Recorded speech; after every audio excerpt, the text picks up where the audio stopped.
untuk menentukan tersangka. Saksi Nur Hayati menjadi tersangka.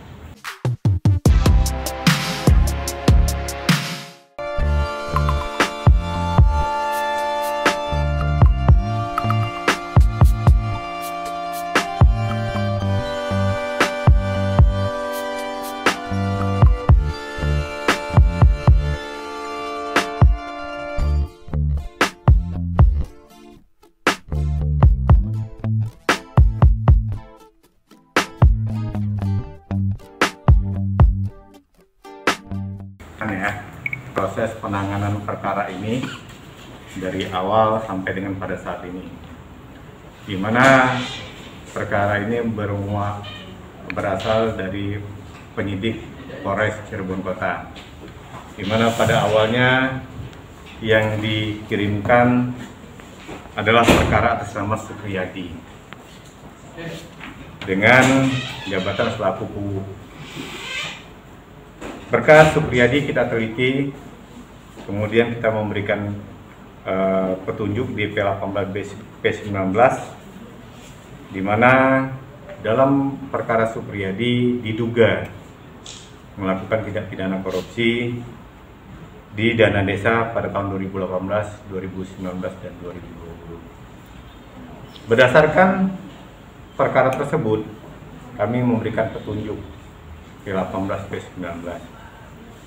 Selain daripada penunjuk antara penyidik dan jaksa peneliti melakukan ekspos bersama, di mana kesimpulan dalam ekspos bersama tersebut antara lain adalah agar di dalam poin 2.2 disebutkan bahwa agar penyidik melakukan pendalaman terhadap saksi Nur Hayati.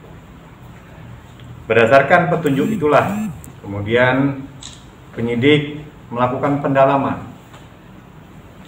Berdasarkan pendalaman yang dilakukan oleh penyidik sesuai dengan pasal 184 KUHP, ditemukanlah dua alat bukti yang cukup untuk menentukan tersangka.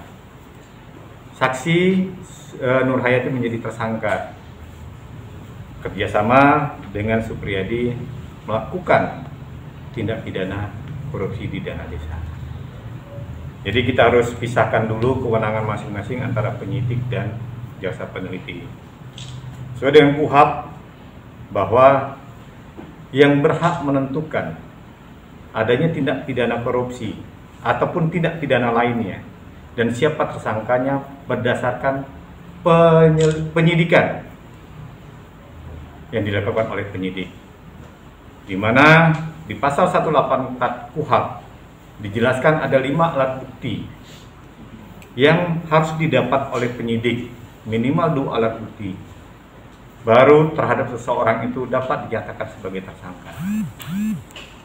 Tugas daripada jaksa peneliti atau jaksa penuntut umum adalah kepanjangan tugas daripada penyidik untuk membuktikan perkara yang dibuat oleh penyidik itu dapat disidangkan ataupun dapat dibuktikan di pengadilan, apakah terhadap tersangka itu dapat dipertanggungjawabkan pidananya.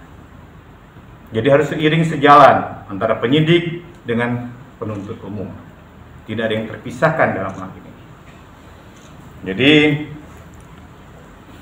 kita tidak serta-merta juga jaksa peneliti mengintervensi, tidak boleh intervensi jaksa peneliti kepada penyidik. Begitu pula penyidik tidak boleh intervensi kepada jaksa apakah seseorang ini dijadikan tersangka atau tidak. Jadi ada kewenangan masing-masing yang harus kita hargai dan harus kita hormati di dalam penegakan hukum.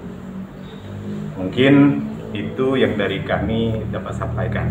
Demikian. Kalau alat bukti-buktinya sendiri seperti apa sih, Pak? Alat bukti itu menurut 184 KUHP antara lain adalah keterangan saksi, kemudian surat, keterangan ahli, petunjuk, dan keterangan tersangka. Keterangan tersangka pada poin 5 atau poin terakhir bahwa sebenarnya keterangan tersangka ini ada hak ingkar. Jadi boleh saja ingkar. Nah, di dalam setiap tahapan, baik dalam proses penyidikan terhadap penetapan tersangka, itu ada kewenangan lain ataupun ada koridor hukum yang dapat dipakai sebenarnya oleh seseorang apabila tidak berkenan terhadap penetapan seseorang menjadi tersangka. Jadi kita hargai itu dan kita sampaikan, mari kita uji di lembaga lain, ya kan, apakah penetapan tersangka ini sudah memenuhi koridor ataupun aturan hukum beracara.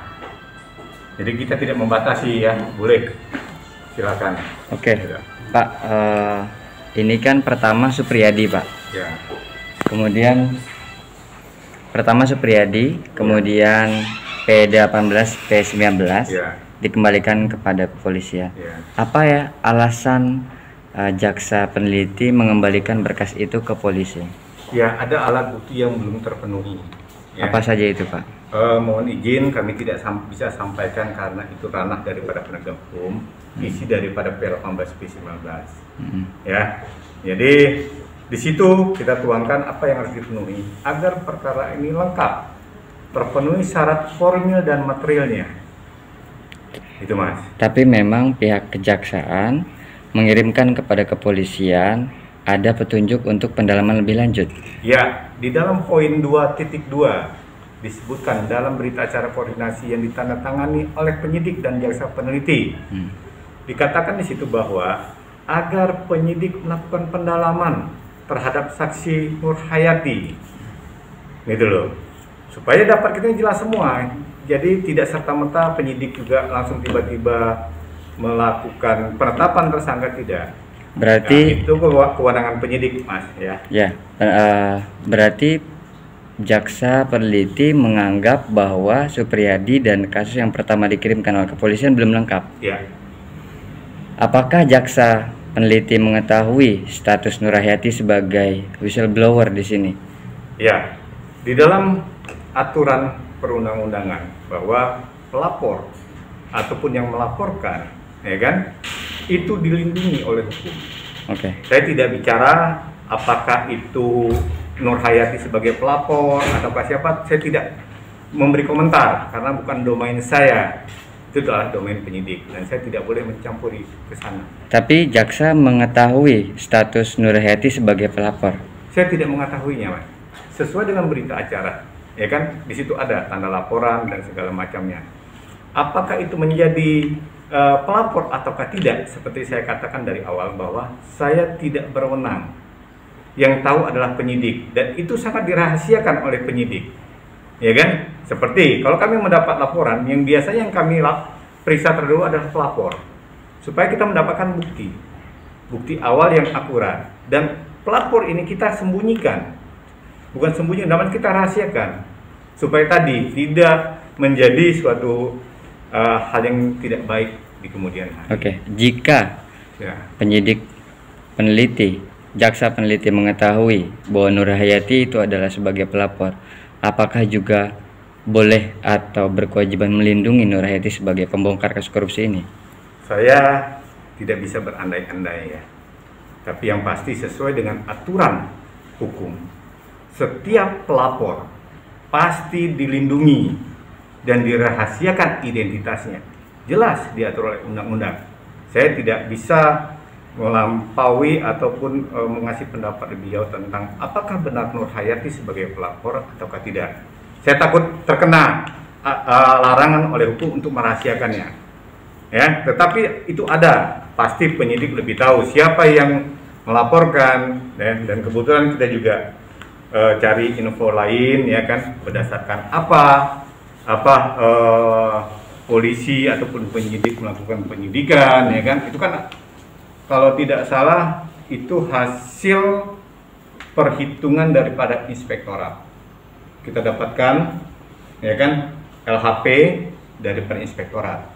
Tapi secara garis besar saya tidak bisa memberi penilaian, ya, terhadap itu. Ya, tapi ini nanti jadi, kita lihat nanti, ya, bagaimana prosesnya. Kalau tentang penyidikan, saya tidak bisa terlampau jauh memberikan. Ini menjadi ambigu karena si Nur Hayati kasusnya semakin mencuat dan dia memang betul mengakui dan membuktikan fakta-fakta bahwa dia adalah sebagai pelapor dalam hal ini, tapi tetap saja dianggap berkas yang dikirimkan oleh kepolisian masih dianggap belum cukup, sehingga dilakukan P18 P19 kepolisian dan akhirnya ditetapkan sebagai tersangka.